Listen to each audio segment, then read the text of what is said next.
आप जैसे ही 1892 का भारत परिषद अधिनियम या इंडियन काउंसिल एक्ट पढ़ते हैं तो केवल दो चीज़ें पढ़ के आप खत्म कर देते हैं। एक तो बजट पर बहस और दूसरा जो निर्वाचन पद्धति है उसमें बदलाव।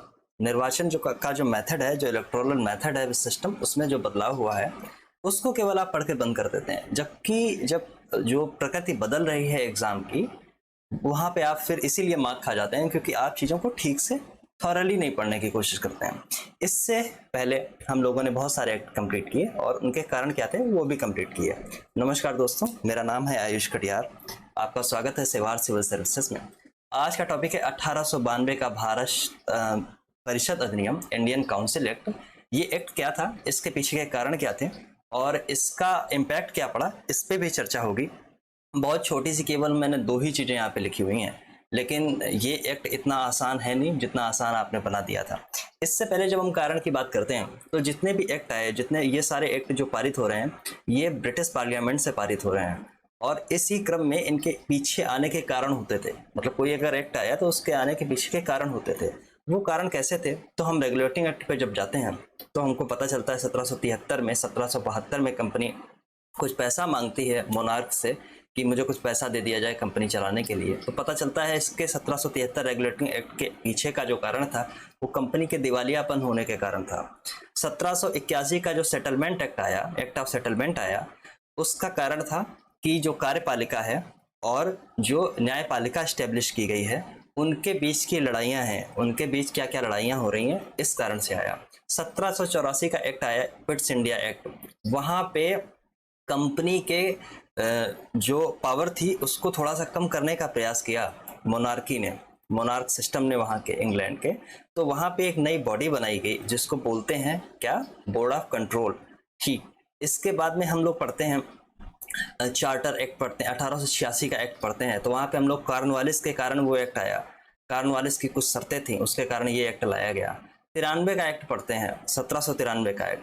1813 का एक्ट पढ़ते हैं, वहां पे भी मैंने डिस्कस किया था कि जो कॉन्टिनेंटल थियरी है नेपोलियन बोनापार्ट की, वो कारण बनती है 1813 का चार्टर एक्ट आने के।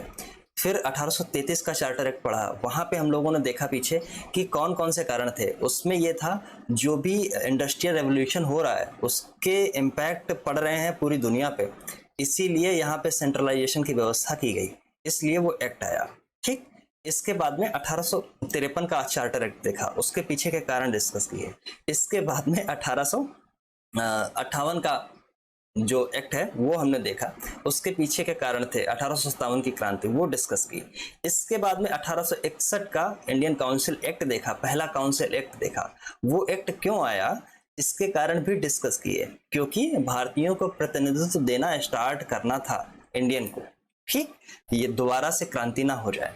बहुत लंबा पीरियड देखिए बीत चुका है 1861 से लेकर 1892 के बीच का, बहुत लंबा पीरियड, लगभग एक 30 साल का पीरियड बीता है। इस कारण से आप देखेंगे कि कुछ इसमें नया बदलाव नहीं हुआ, लेकिन एक्ट आने के पीछे आनन फानन में कुछ कारण जरूर थे। वो कारण क्या थे उनको मैं डिस्कस करूंगा। मैं आता हूं 1892 के इंडियन काउंसिल एक्ट पे। इंडियन काउंसिल एक्ट, इसके पीछे का कारण कुछ ऐसा है कि आपको पता होगा कि 1885 में इंडियन नेशनल कांग्रेस की स्थापना की गई और ये एक पहली बॉडी इंडिया के अंदर ऐसी बनी जो लगातार आम जनमानस का एक हिस्सा बनने की प्रगति में थी, आम जनमानस का हिस्सा बनने। इससे पहले जितनी भी छोटी छोटी काउंसिल्स बनती थी या छोटे छोटे संगठन बनते थे, वो केवल थोड़े काम के लिए थोड़ी जगह पे कम लोग होते थे और वो अपनी प्रॉपर आवाज भी कई बार नहीं उठा पाते थे। लेकिन जब इंडियन नेशनल कांग्रेस जब बनी है, आके इंडियन नेशनल कांग्रेस जब से बनी, तो ये देखा गया कि ये बहुत सी लोगों की आवाज बनके उभर रही थी। तो जब आवाज बनके उभर रही है तो प्रेशर भी ये बनाने की कोशिश करती है, किसके ऊपर, तो ब्रिटिशर्स के ऊपर। बार बार की मांग क्या है, 1885 में जब ये बनी तो बार बार की मांग है कि जो व्यवस्था है, काउंसिल कैसे काम करती है, उसमें परिवर्तन किया जाए। इंडियन जो है उनका रिप्रेजेंटेशन बढ़ाया जाए उसके अंदर, लेजिस्लेटिव काउंसिल के अंदर। और जो अधिकार दिए गए थे 1861 के काउंसिल एक्ट में, वो पर्याप्त नहीं थे, उनको भी बढ़ाने का प्रयास किया जाए। ये सारी बातें होती रहती हैं। लेकिन इसी क्रम में जब आप देखते हैं, एक तो प्रेशर बन रहा है ब्रिटिशर्स के ऊपर बार बार, और कांग्रेस एक बड़ी पार्टी के रूप में उभर रही है, बड़ी संस्था के रूप में उभर रही है, लोगों का रिप्रेजेंटेशन कांग्रेस में ज़्यादा बढ़ रहा है बजाय अन्य संस्थाओं से, तो एक प्रेशर बिल्डअप होता है इसके ऊपर, ब्रिटिशर्स के ऊपर, कि कोई ऐसा एक्ट लेके आया जाए। और कांग्रेस एक और डिमांड कर रही है कि जो 1861 का जो एक्ट था, जो 1861 का जो एक्ट था, उस एक्ट में आप देखते हैं कि 3 लोगों को अपॉइंट किया गया था जो भारतीय लोग थे। कौन थे? तो बनारस के राजा थे, बनारस के राजा थे, ठीक। दूसरे थे पटियाला के महाराज, इनके सबके मैंने नाम भी बताए थे। और तीसरे व्यक्ति थे सर दिनकर राव, सर दिनकर राव, ठीक। ये केवल कहने भर की व्यवस्था थी, इसमें कहीं पे ये नहीं था कि इन लोगों का जो लेजिस्लेटिव काउंसिल है उसमें आना बाध्यकारी है या इनकी बात बहुत सुनी जाएगी। ये केवल बैठा दिए जाते थे वहां पे, और एक दिन में एक बिल पास हो जाता था, बिना, कई बार तो बिना किसी बहस के। दूसरी चीज एक और थी, जब इनको पावर नहीं मिली थी तो ये लोग भी रिप्रेजेंटेशन में जाते नहीं थे। वे कभी अगर जाते भी थे तो बैठ के बस चले जाते थे। कोई इनको पावर नहीं है, कोई इनको पावर दी ही नहीं गई है। तो इसलिए बार बार ये बात उठ के आई है कि कुछ पावर्स बढ़ाई जाए। और ये जो इंडियंस को जो रिप्रेजेंटेशन दिया गया है, ये एलीट क्लास के लोग हैं, ये एलीट क्लास के लोग हैं जो अंग्रेजों के बहुत करीब हैं। तो वहाँ पे कई बार ये बात उठ के आई कि केवल एलीट क्लास के लोगों को ये रिप्रेजेंटेशन मत मिले, यहाँ इलेक्टोरल सिस्टम एक बने, एक प्रणाली ऐसी, निर्वाचन प्रणाली ऐसी बने जो भारतीयों को रिप्रेजेंट करे जाके वहाँ पे काउंसिल के अंदर, लेजिस्लेटिव काउंसिल के अंदर। अगर आप कंफ्यूज हो रहे हैं कि लेजिस्लेटिव काउंसिल, एग्जीक्यूटिव काउंसिल और वायसराय या गवर्नर जनरल की काउंसिल, इनमें क्या परिवर्तन है, तो पीछे के वीडियो आप देख लेना। इस सीरीज का एकमात्र उद्देश्य है कि सारे कंफ्यूजन दूर किए जाएं, और करने के साथ साथ में जो पैटर्न बदल रहा है एग्जाम का, उसमें कोई भी चीज हमसे छूट ना पाए। क्योंकि आप देखते हैं, आप छोटी छोटी चीजें केवल आप रट के कई बार चले जाते हैं पीटी एग्जाम में या अन्य किसी एग्जाम में, और वहां पे आप धोखा खा जाते हैं। फिर लगता है कि अरे ये तो बहुत अजीब सी चीज पूछ ली गई। उसके बस पीछे का कारण केवल इतना होता है कि आपने चीजों को ठीक से समझा नहीं है। अगर थोड़ा सा आप समझ लेते तो बहुत आसानी से चीजें बहुत आसान हो जाती हैं आपके लिए, ठीक है। तो ये बार बार से इतनी सब चीजें ये उठ के आ रही हैं। इसी क्रम में जब दबाव बनता है तो आपको पता होगा कि वायसराय है लॉर्ड डफरिन, वायसराय है लॉर्ड डफरिन, और लॉर्ड डफरिन एक बनाता है, एक छोटी सी कमेटी बनाता है जिसका काम ये होता है कि वो ये डिसाइड करेगी क्या चुनाव की जो मांग हो रही है भारत में, मतलब इंडियन जो लेजिस्लेटिव काउंसिल है उसके अंदर जो चुनाव, इंडियंस का जो चुनाव होगा वो चुनाव के थ्रू आएंगे, इसकी जो बात हो रही है सही है या नहीं। लेकिन जो सेक्रेटरी ऑफ स्टेट है जो इंग्लैंड में बैठा हुआ है वो इसका विरोध करता है, और वो कहता है कि डायरेक्ट इलेक्शन नहीं कराया जाए, इनडायरेक्ट इलेक्शन हो। वो थोड़ा दबाव बनाता है डफरिन के ऊपर। डफरिन ये बात स्वीकार कर लेता है कि इनडायरेक्ट इलेक्शन कराया जाएगा, क्योंकि सीधा प्रतिनिधित्व देना अंग्रेजों को भी ये गवारा नहीं था, ठीक है। चलिए अगली साइड पे, अरे वाह, देखिए एक मैंने एक शेर लिख रखा है, ये बहुत सुटेबल है, कई बार बहुत सुटेबल है कि ना हम सफर ना किसी हमनसी से निकलेगा, हमारे पाँव का कांटा हमी से निकलेगा। तो जो कांटा आपके पाँव में लगा हुआ है प्रिपरेशन को लेके, किसी एम तक पहुंचने को लेके, उसको केवल आप ही निकाल सकते हैं, अन्य लोग केवल थोड़ा सा सहयोग कर सकते हैं, बस कोई आज तक ऐसा नहीं है जो ये काम खुद करे, ठीक है। चलिए हम यहीं पे आ जाते हैं एक नई स्लाइड के ऊपर। यहाँ पे आपको मैं बताता हूँ, तो यहाँ पे ऐसे आराम से मैं लिख दूंगा, यहाँ पे कांग्रेस बनी है, कांग्रेस बनी है, और कांग्रेस 1885 में 1885 में मांग कर रही है 1885 के बाद में लगातार की जो रिफॉर्म है, रिफॉर्म को लेके मांग कर रही है, ठीक है। और इसमें इनके चुनाव को लेके मांग कर रही है, जो भारतीयों का रिप्रेजेंटेशन हो वो चुनाव के द्वारा हो। डफरिन है, डफरिन एक कमेटी बनाता है, ठीक, एक कमेटी बनाता है जिसका काम होता है कि ये डिसाइड करे कि चुनाव होना चाहिए या नहीं होना चाहिए। लेकिन अब मैंने बताया एक बहुत बड़ा पद था, सेक्रेटरी ऑफ स्टेट जो इंग्लैंड में बैठा हुआ है, ये इसका विरोध कर देता है। अंतिम निर्णय ये निकल के आता है यहाँ से कि जो भी लोग अपॉइंट किए जाएंगे, जो भी लोग अपॉइंट किए जाएंगे वो कैसे अपॉइंट किए जाएंगे, तो वो इनडायरेक्ट इलेक्शन होगा, इनडायरेक्ट इलेक्शन। अब ये इनडायरेक्ट इलेक्शन का क्या मतलब है?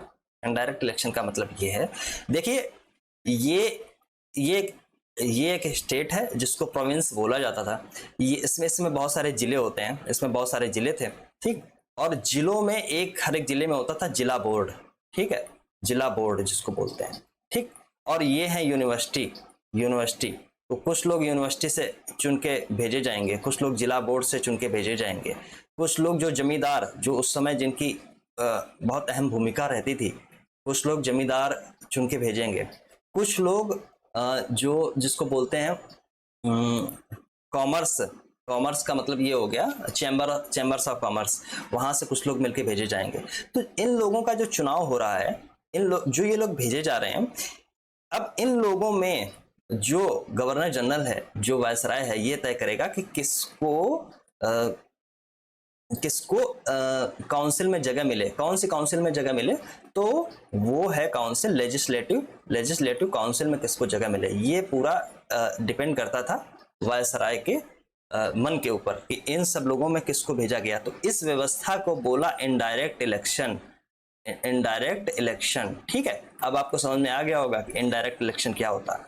अगर कभी क्वेश्चन पूछा जाएगा आपसे, आप मेरी बात नोट कर लेना, तो हमेशा ये पूछा जाएगा कि जो इनडायरेक्ट इलेक्शन हो रहा था उनमें कौन कौन सी बॉडीज थी, उनमें आप ये बॉडीज हमेशा याद रखेंगे। जिला बोर्ड हो गया, जमींदार जो हो गए वो थे, यूनिवर्सिटीज हो गई, ठीक, चैम्बर्स ऑफ कॉमर्स थे, ठीक, ट्रेड यूनियन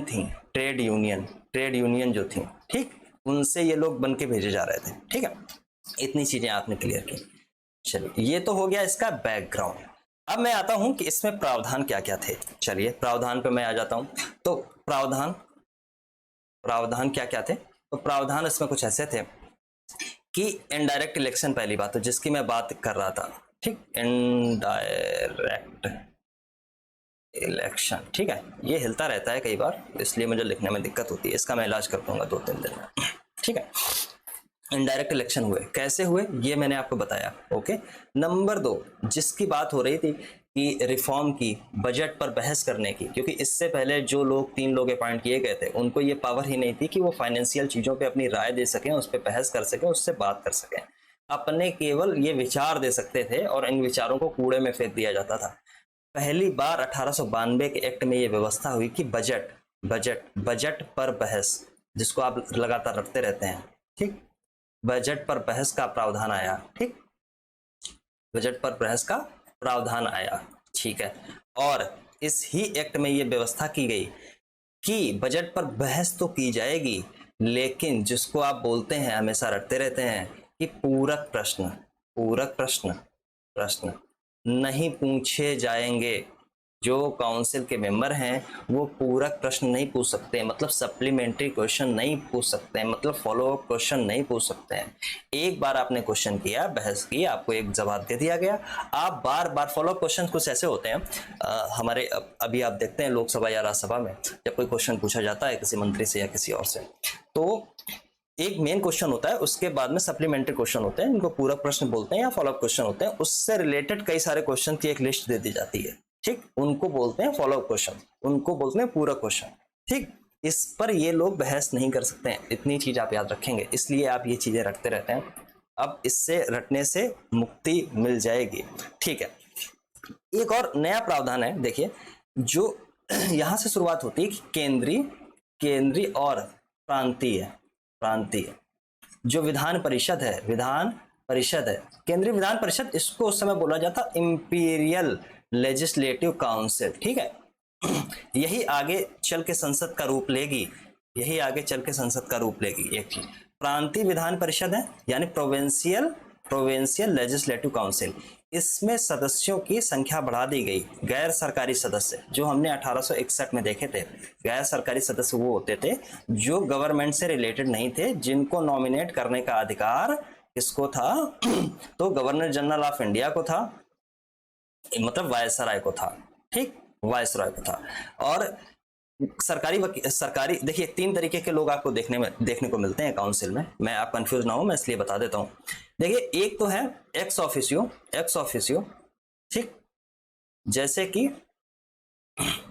कि जो गवर्नर जनरल है और उसकी काउंसिल है, जो एग्जीक्यूटिव काउंसिल है, वो एक्स ऑफिसियो होगी, मतलब वो अपने आप ही सदस्य मानी जाएगी। किसमें सदस्य मानी जाएगी, तो लेजिस्लेटिव काउंसिल में। एक बात, दूसरे तरीके के मेंबर हैं जिनको बोलते हैं गवर्नमेंट मेंबर। ठीक ठीक, ये वो लोग हैं जो कंपनी के अधीन, जो मोनार्की के अधीन काम कर रहे हैं पहले से, या वो मिलिट्री में काम कर रहे होंगे या अन्य किसी व्यवस्था में काम कर रहे होंगे। इनको जब अपॉइंट किया जाएगा तो ये गवर्नमेंट मेंबर होते हैं।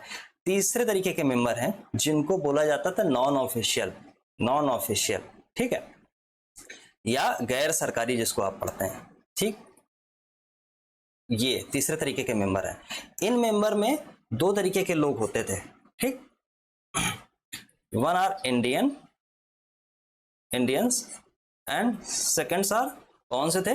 तो जो इंडियन नहीं होंगे, हो सकता है यूरोपियन हो, ठीक है, हो सकता यूरोपियन में मतलब कहीं भी हो सकते हैं, ये ब्रिटिशर्स होते हैं, ये अन्य यूरोपियन हो सकते हैं, ब्रिटिशर्स हो सकते हैं, या अन्य भी, मान लीजिए आप किसी अन्य धर्म के हो सकते हैं। मतलब इनको इंडियंस के बेस पे नहीं अपॉइंट किया जाता था। इतनी चीजें आपको समझ में आ गई। ये एक्ट का प्रावधान था। और इस एक्ट के बाद में आप देखेंगे 1909 का एक्ट आता है। ये एक्ट इंपॉर्टेंट है। 1909 के एक्ट में मैं आपको बताऊंगा, यहाँ पे डफरिन जो था, मैंने आपको बताया था, वो थोड़ा सा पोलाइट था, जबकि सिक्योरिटी ऑफ स्टेट जो था वो थोड़ा सा टफ था। 1909 के एक्ट में देखेंगे जो मार्ले साहब हैं, जिसको आप मार्ले मिंटो एक्ट पढ़ते हैं, वो थोड़े से पोलाइट हैं और मिंटो बहुत टफ इंसान है। मार्ले की बात को खारिज कर देता है मिंटो। आज का वीडियो केवल इतने पे था। बहुत छोटा वीडियो मैंने रखने का प्रयास किया है। आज ही आपको दूसरा वीडियो मिलेगा जो होगा 1909 के एक्ट पे। धन्यवाद आपका। चैनल को सब्सक्राइब कर लेना अगर आपको सच में कुछ सीखने को मिला हो, और कमेंट कर देना। कमेंट करके आपसे मुझे राय पता चलती है कि आपकी राय क्या है। ठीक, और डिस्क्रिप्शन में कुछ एक लिंक है, टेलीग्राम लिंक होंगे या कुछ, तो जो भी जरूरी सूचना हो या बहुत जो PDF टाइप की चीजें हैं वो मैं वहाँ पे आपको दे देता हूँ, और कुछ एक क्वेश्चन आंसर में कराने के प्रयास करूंगा वहाँ पर। तो ये सब चीजें खत्म हो जाएंगी। प्रीवियस ईयर के जितने भी क्वेश्चन पेपर हों आप सब उठा के देखिए जाके। 1992 का एक्ट, 1892 का एक्ट देखिए। आप ये महसूस करिए क्या इससे कहीं पे फायदा नजर हो रहा है। अगर थोड़ा सा भी इधर उधर भटकता है तो आप चीजों को संभाल ले जाएंगे, मुझे पता है। इससे बाहर कुछ नहीं है। ठीक, बहुत बहुत धन्यवाद आपका। कुछ अगर सुझाव हो तो आप कमेंट करके हम लोगों को बता सकते हैं, और कमेंट में अवेलेबल रहूंगा, मैं आपका रिप्लाई करूंगा, 100% रिप्लाई करूंगा इस पर। ठीक है, चलिए बहुत बहुत धन्यवाद आपका।